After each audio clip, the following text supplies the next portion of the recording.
Varicose వ్యాధితో బాధపడుతున్నారంట. తక్కువ ఖర్చుతో ట్రీట్మెంట్ కావాలి అనుకుంటే ఎవిస్ హాస్పిటల్ని సంప్రదించండి. నమస్తే రమ్మగారు. నమస్తే జయ. రమ్మగారు, మనము పురాతన ఆలయాలు వాటి స్థల పురాణం గురించి మాట్లాడుకుంటున్నాం కదా. ఏదైనా ఒక స్థల పురాణం గురించి, పురాతన ఆలయం. లక్ష్మీ నరసింహస్వామి దేవస్థానం ఇంకొకటి చెప్తాం.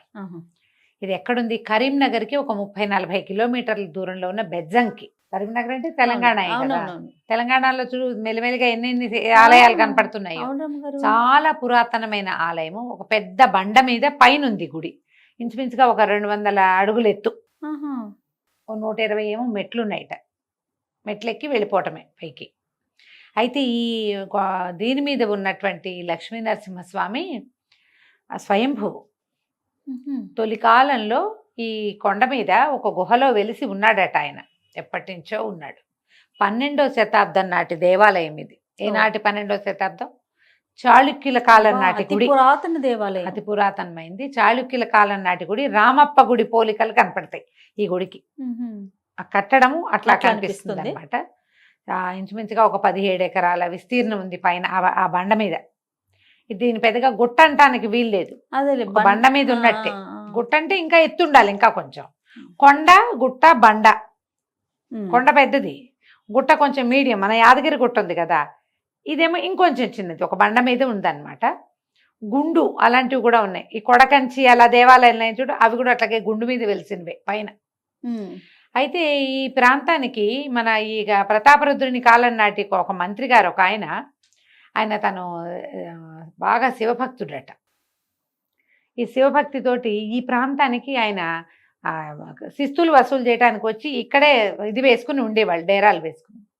ఆయన తనకి ధ్యానానికి వీలుగా లేదని ఈ బండ మీద పైన ఈ గుట్ట మీద ఒక శివాలయాన్ని నిర్మింపచేసుకుని అక్కడ జపం చేసుకునేవారు. శివాలయాన్ని నిర్మించారు, తన కోసం నిర్మించుకున్నారు. ప్రజలు అంతా వెళ్ళేవాళ్ళు. ఆయన వచ్చినప్పుడు కొంచెం నిర్జనంగా ఉండేది. ఈయన పైకి వెళ్ళి అక్కడ జపం చేసుకునేవారు. ఈ కొండ మీద లక్ష్మీ నరసింహస్వామితో పాటుగా పురాతన శివాలయం ఉంది. శివుడు ఇంకా ముందరివాడు. అదే శివాలయం కట్టిన తర్వాత ఈయన రోజు వెళ్ళి జపం చేసుకుంటుంటే స్వామివారు ఆయనకి కల్లో కనపడ్డారట. నేను ఇక్కడ గుహలో ఉన్నాను, నన్ను చూడమని. ఆ గుహలో ఉన్న స్వామిని చూశారు. లక్ష్మీ నరసింహస్వామి ఉన్నాడు లోపల, శాంతంగా ఉంటాడు అయ్యవారు. అయితే ఏం చేశారు తర్వాత, ఆ గుహనే మండపంగా మలిచేసి కొంచెం గర్భాలయంగా, కొంచెం ముఖమండపంగా అట్లా చేశారనమాట. చక్కగా లోపల స్తంభాలు అవన్నీ బాగా అరేంజ్ చేశారు. ఈ స్తంభాల మీద బోలెడంత శిల్పకళ కనపడుతుంది. ఎంత పురాతనది! 1200వ శతాబ్దంలో, 12వ శతాబ్దంలో అంటే ఇంతకాలం ఉంది చూడు. అవును, పురాతనమైన దేవాలయం, అతి పురాతనమైంది. స్వామి ప్రత్యక్షంగా తనంతట తను ఆ స్వరూపంలో వెలిసి ఉండటం వల్ల ఇంకా కొంచెం ఎక్కువ పవర్ కూడా ఉంటుంది. ఎప్పుడు మనం అట్లా చూస్తాం కదా కదా. తర్వాత కాలంలో కూడా ఇక్కడికి ప్రతాపరుద్రుని కాలంలో చాలా సమర్పించారు స్వామికి. పెద్ద స్థలాలు అవి ఉన్నాయి. 17 ఎకరాల స్థలం అంటే అదేం చిన్నది కాదు కదా, చాలా పెద్దది. పెద్దది, విశాలమైన మండపము అది ప్రత్యేకంగా కనపడతాయి. ఇక్కడ ఒక ప్రత్యేకమైన స్తంభం ఉంది, 30 అడుగుల స్తంభం అట. ఇది ఆండాళ్ స్తంభం అంటారు, అమ్మవారు. ఈ ఆండాళ్ స్తంభానికి ఈ ప్రాంతం ప్రజలు ఏం చేస్తారంటే ఆ స్తంభానికి చీర కట్టి ఒడిబియ్యం సమర్పిస్తారు. అయితే సంతానం కలుగుతుందని చెప్తారు. మనకి లోకల్గా ఉండే పద్ధతులు కొన్ని ఉంటాయి. మన వైపు ఒడిబియ్యాలు పోయాం కదా, మనం ఏం చేస్తాం, చలివిడి పెట్టడం, కడుపు సెలవుకి చలివిడి పెట్టడం అంటారు. అంతే, ఒడి నింపటాలు అవి చెయ్యం. ఇక్కడ ఏంటంటే ఏటా ఒడిబియ్యం పోసే పద్ధతి ఉంటుంది. ఆడపిల్లలకి ఒడిబియ్యం పోస్తారు. ఒడిబియ్యం వండటం కూడా ఒక ప్రక్రియగా కనపడుతుంది. ఈ దేవాలయాల్లో ఉన్న అమ్మవార్లకి ఒడిబియ్యం సమర్పించడం మనం ఏం చేస్తారు, ఏటా పోస్తారు. తర్వాత ఏదైనా పర్వదినాల్లో పోస్తారు. మన ఇంట్లో ఏదైనా పెళ్ళి అయితే, ఓ బిడ్డ పుడితే అప్పుడు కూడా అమ్మవారికి ఒడిబియ్యం పోస్తారు. ఈ ఆండాళ్ స్తంభానికట సంతానం లేని వాళ్ళు కనుక ఒడిబియ్యం పోస్తే, చీర కట్టించడం, ఒడిబియ్యం పోస్తే సంతానం కలుగుతుందట తప్పకుండా. అదొకటి చాలా విశేషంగా కనపడుతుంది. మనం దేవాలయానికి వెళ్తుంటే ఇంకా ముందే ఒక 4-5 కిలోమీటర్ల ముందే ఆర్చి కనపడుతుంది. మధ్యలో నరసింహస్వామి. ఈ దేవాలయానికి మనం ఈ దారిలో వెళ్తుంటే ఒక 4-5 కిలోమీటర్ల ముందే ఆర్చి కనపడుతుంది. బెజ్జంకి లక్ష్మీ నరసింహస్వామి దేవస్థానం అని. ఓవైపు అర్ధనారీశ్వరుడు, ఓవైపు ఆంజనేయుడు, మధ్యలో నరసింహస్వామి దర్శనమిస్తారు. మనం కొండ మీదకి వెళ్తే ఎంత బాగుంటుంది. ఎప్పుడైనా సరే మనం పైకి వెళ్ళిన కొద్దికి బాగుంటుంది వ్యూ. అవును అవును, చాలా ప్రశాంతంగా హాయిగా ఉంటుంది. ఉండటానికి మహా బాగుంటుంది. ఏదైనా ఫుడ్ ఏర్పాటు చేసుకుని వెళ్తే కనుక చక్కగా ఎక్కువ టైం కూడా మనం స్పెండ్ చేయగలుగుతాం. ఓకే. పొద్దున్న 7 గంటల నుంచి మధ్యాహ్నం దాకా, మళ్ళీ సాయంకాలం 5 నుంచి రాత్రి 7 గంటల దాకా అట్లా తెరిచి ఉంటుంది దేవాలయం. ఈ లోపలికి మనం వెళ్తూనే మనకి 2 ఆలయాలు కనపడతాయి. నరసింహస్వామితో పాటు శివాలయం కూడా పురాతనమైన ఆలయం అని చెప్పుకున్నాం కదా. ఈ శివకేశవ క్షేత్రంగా చెప్పుకోవాల్సిందే దీన్ని. ఈ గుహని మలిచారు కదా, చక్కగా మండపాలు అవి బాగా నీట్గా నిర్మించారనమాట. ఈ మన ఆండాళ్ళ స్తంభంతో పాటు ఒక పెద్ద భైరవ విగ్రహం కూడా ఉంటుంది కొండ మీద.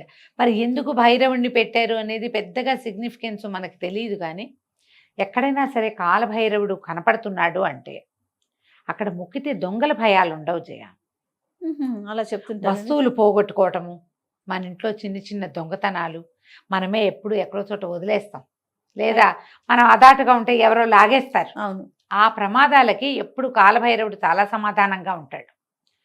ఇలాంటి చోటకి వెళ్ళినప్పుడు ఒకసారి ప్రత్యేకంగా దర్శనం చేసుకుని ఊరికే అలా వచ్చేయకుండా కాస్త నమస్కారం చేసుకుని ప్రదక్షిణ చేసే అవకాశం ఉంటే ఒక ప్రదక్షిణ చేసి కాస్త కాలభైరవ అష్టకం లాంటిది చదువుకుంటే కాలభైరవ దర్శనం వల్ల మనం వస్తువు పోగొట్టుకోవటం అనే బాధ ఉంటుంది కదా, ఆ బాధ తొలగిపోతుంది. ఓహో. ఒక పక్కన ఆండాళ్ళ తల్లి ఉంది, ఆ స్తంభం కూడా కనిపిస్తుంది కదా. అమ్మవారు ప్రత్యేక స్వరూపంలో విడిగా మనకి కనిపించరు, కానీ లక్ష్మీ నరసింహ స్వామితో పాటే ఆమె కూడా కనపడుతుంది. మనకి హైదరాబాదు చుట్టుపక్కల ఇలాంటి పురాతన దేవాలయాలు ఎన్ని ఉన్నాయో, ఒక్క రోజులో చేయగలిగే ప్రయాణాలు పొద్దునెళ్ళి సాయంత్రం వచ్చేసేవి. పిఎస్ఎం లక్ష్మి గారిది ఒక పుస్తకం కూడా ఉంది, హైదరాబాద్ నుంచి 100 కిలోమీటర్లు అని. అన్ని పక్కల పైగా ఇక్కడ స్వామి దక్షిణాభిముఖుడుగా ఉంటాడు. దక్షిణాభిముఖంగా ఉన్నటువంటి విష్ణువాలయాలు సులభ ప్రసన్నులుగా చెప్తారు. ఏ విష్ణువాలయంలో అయినా విష్ణువు దక్షిణం వైపు తిరిగి ఉంటే కోరిన కోరిక తీరుస్తాడు. మంచి అవకాశం కదా, చాలా మంచి అవకాశం. ఎప్పుడైనా వెళ్ళి అవకాశం ఉంటే పొద్దున్నే బయలుదేరి వెళ్తే కారులో వెళ్ళిపోతే కరీంనగర్ వెళ్ళి మనం ఇది చూసి రావచ్చు. కరీంనగర్ నుంచి జగిత్యాల వైపుకు వెళ్తే ధర్మపురి క్షేత్రం కూడా చూసి రావచ్చు. ఇంకా దీనికి దగ్గరలో కొంచెం ఒక రేణుకా ఎల్లమ్మ దేవస్థానం ఒకటి ఉంది, ఎక్కువ దూరం కాదు, అక్కడి నుంచి దగ్గరలోనే ఉంది. ఆ రేణుకాదేవిని కూడా చూసి రావచ్చు. అవకాశం ఉన్న వాళ్ళు ప్రయత్నం చేయండి. మనకేంటంటే చాలా ప్రత్యేకంగా చిన్న చిన్న దేవాలయాల్ని మనం పొద్దున్నే వెళ్తే 12 గంటల అయిపోతే తిరిగి వచ్చేస్తాం. ఆ రోజు రిటర్న్ అయిపోవచ్చు, ఆ రోజే రిటర్న్ అయిపోవచ్చు. మధ్యాహ్నం లంచ్కి ఇంటికి వచ్చేసేయచ్చు. ఏదైనా ప్యాక్ చేసుకుని పట్టుకెళ్తే ఇంకా 2-3 క్షేత్రాలు కూడా చక్కగా చూసి రావచ్చు. 1 డే అవుటింగ్కి ఈ క్షేత్రాలు చాలా బాగుంటాయి. ఇది కొంచెం బండ మీద ఉంది, ఆ 120 మెట్లు ఎక్కేసరికల్లా పైనుంచి మనకి వ్యూ చక్కగా కనపడుతుంది. కొంచెం ఎండలు తగ్గాక వెళ్తే అట్టే ఇబ్బంది పడకుండా చక్కగా స్వామిని సేవించుకుని రావచ్చు. సంతోషం గారు, నమస్తే. నమస్తే.